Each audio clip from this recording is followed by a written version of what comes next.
30-year study just told us the exact amount of strength training you need. Hi there, and welcome back to the Vibrant Longevity Wellness channel, podcast, chit chat, YouTube, the whole shebang. My name is Joshua Haag. I am the founder, CEO of Vibrant, and I'm glad to have you back with me.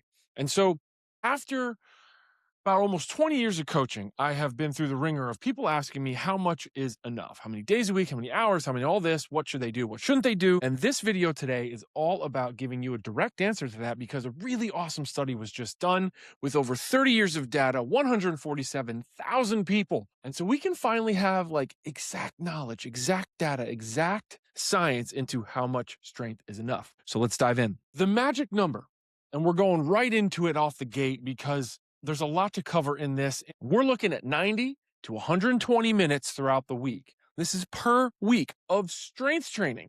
That does not mean cardio. That does not mean yoga. That does not mean Pilates. This is heavy, hard strength training, right? That range linked to the biggest drop in mortality risk in the data. And remember, we're looking at a 30-year, 147,000 people study, right? This is not hours a day. This is not multiple 6 days a week kind of thing. This is total across the whole week. Less is more. Mind-blowing, I know. More training, just the concept of more, did not produce potentially more benefit. Because let's face it, let's add a little bit of kind of common sense to this.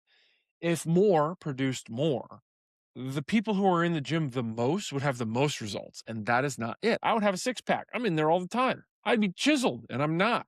So therein lies the problem. So it's finding that balance point of recovery and optimization along with breaking your body down. We saw a lot of people who trained past that 120-minute mark with a degradative kind of return on investment, right? It was not proportionately a greater benefit. It still does good things for you to work out every day, but there's an optimal range. So what we saw was kind of two narratives. One, the all or nothing kind of person, right? If you're not training for hours, you're wasting your time. You're driving people away before they even start. And this is the mindset that a lot of people who are scared to step into the gym, new clients, new people, kind of fear. They get a little timid with because they think this is what's required. Mind-blowing, 90 minutes in, out, you're done. The second narrative that we tend to see also is that cardio is enough, just doing cardio. Now, I will say this. If you are severely limited in activity, cardiovascular health, have medical conditions, if all you can do is walk or ride a bike or swim, I'm so proud of you and I mean that. However, I'm looking at a healthy populace or relatively healthy populace that you can do strength training safely. Always consult a physician. This is not medical advice, but this is just reading you what the research talks about. But these people who think cardio is not enough see a different set of bad things happen, right? They have this mentality that lifting is like extra credit, that it's just like a little extra something that they got done. And it needs to be the forefront, the paramount each and every week, right? A modest, consistent, achievable amount of strength training produces some of the largest health returns available for any single lifestyle intervention. So why does strength training specifically drive the most effect, the most benefit, right? We look at muscle and creating that metabolic reserve, right? This is the primary site of glucose disposal, right? More muscle equals better insulin sensitivity and lower type 2 diabetes, right? Cardio benefits are there without cardio. Magic. So when you're lifting, you're naturally in zone 2, zone 3. If you're pushing really hard, I'm talking high optimization here, you're going to go up to zone 4 when you're lifting heavy freaking weight. That's what we see is this trickle-down effect, right? We also see some bone density and that compounding interest over time, over decades. And especially in my senior populace, the people that I see time and time again, this bone density equation, I've got osteopenia, porosis, it all comes back to, are you lifting heavy enough, long enough in your life? And lastly, dose beats intensity, right? Consistency at a sustainable volume outperforms sporadic intensity, meaning 90 minutes done for 30 years beats 6 hours done 3 months out of the year. And so what we want to see is this long game. We want to think about the next 10, 20, 30 years. That's our point. That's the longevity concept that we're talking about. Let's dive in a little farther because I'm giving away the kitchen sink here. how to actually build a 90 to 120, so a 2-hour week, basically. Option A is 2 sessions, 45 to 60 minutes. Option B is 3 sessions. Just fun fact, I do option B. Fun fact. Option A is you're going to have full body sessions, both times work a little bit of everything. Option 2, you can do some splits. When I talk about what you're looking for, we coach in patterns in this house.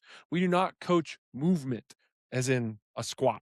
We coach a squat pattern because a lunge is technically a single leg squat. And that's the big difference that a lot of people make a mistake on. They also go into the gym and they think they're just doing legs.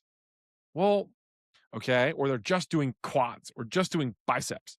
That is a bodybuilding style of exercise. That is what Arnold Schwarzenegger used to do, but that's all they really did. And that's a lifestyle. If you love lifting 6 days a week and it's because you love it, go into the gym more. It's okay. I'm not shitting on that. But I'm saying for the person who's timid, who doesn't want to do too much, who's exhausted, blah, blah, blah, you can get everything done in 45 to 60 minutes twice a week. Magic, I know. Back to our patterns. We have a squat pattern, a hip hinge pattern, horizontal and vertical press, a push and pull concept. These all load your frame a little bit differently, and they are working on the major movement principles each and every time you're in the gym. Just standing there doing a bicep curl, well, that doesn't really work the entire system.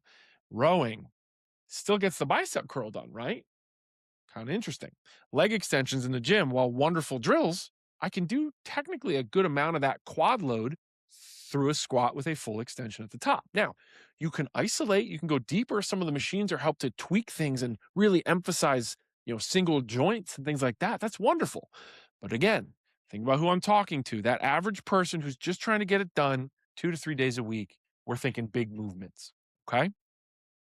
The research is not telling high volume trainers to stop. Myself, other athletes, dude, get it. If you're training 5 to 6 days a week, crush it. I want everyone in the gym 5 days a week resting too, right? But a lot of people can't do that.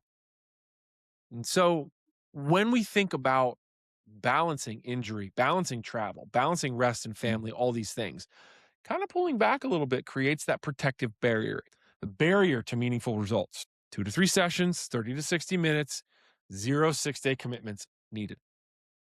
Right? So quick hit FAQs, 90 to 120 minutes. So is that really enough? What if I can only do 1 session? Any consistent resistance training beats no consistent resistance training. Does training type matter?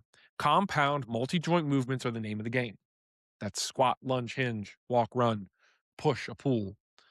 Should I do cardio? Should I add it in? Yes. Combine with cardio and mobility for a full hybrid approach. Personally, I do 30 minutes of cardio, either zone 2, so like walking, getting a good sweat, or zone 4 for high intensity. Then I do about 30 minutes of lifting. I have substantially now in my 30s cut down my lifting time. I am looking for more intensity, less duration, right? Still an hour in the gym, but I'm using my time more optimally and applying more oomph, more emphasis behind the scenes.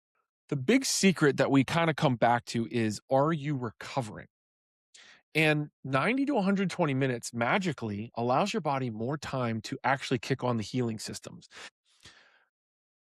How are you supporting your recovery is a big one. And we always wrap back to some form of recovery. I am a recovery company. Vibrant is built on recovery-based performance.